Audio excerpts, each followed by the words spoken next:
Atushe, good morning. Good morning. Happy to have you around. Can you introduce yourself? I'm Atushe Mubonenwa. I'm Namibia's youth representative at COP.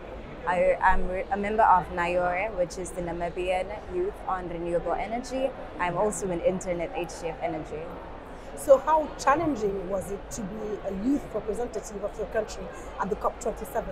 I wouldn't say it was necessarily challenging. I would actually say it was an opportunity, not something I would say as challenging, but an opportunity for me to acquire knowledge and transfer that knowledge to my fellow youth. Seeing the African Union sponsored me was not necessarily such a challenge, so I wouldn't call it a challenge. Thank you. Well, I'm happy to have you here thanks you. to this sponsoring. Yes. Back home, what will you say to the other youth about the COP27? What is your take off? What have you learned, and how can you implement that in your country? I would implement it as with the fellow youth, starting with the fellow youth, by taking the knowledge I've acquired here at COP and transferring it to them, as in holding conferences or small gatherings that we can try and tackle communities that don't have the knowledge on what's happening, and see how we as youth can have synergies out there, but first starting at a local level.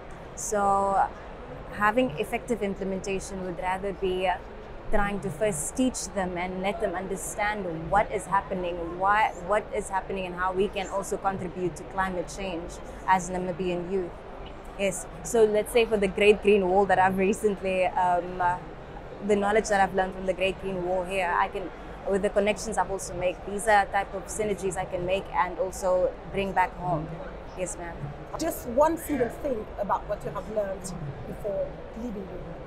What I've learned is the amount of connections one can make, and seeing that collectivism is much more important than individualism, as in you as an individual cannot change the world. You need to work at a local level with your groups, starting with, because there's a famous quote that says charity begins at home. So you need to be able to work with your locals at home and then later forming synergies. So this is one of the most key and important things that I've learned, that in order to combat climate change, we as youth, we as a people need to come together and be of the same mind and vision. Thank you so much. Thank you. Thank you for having me.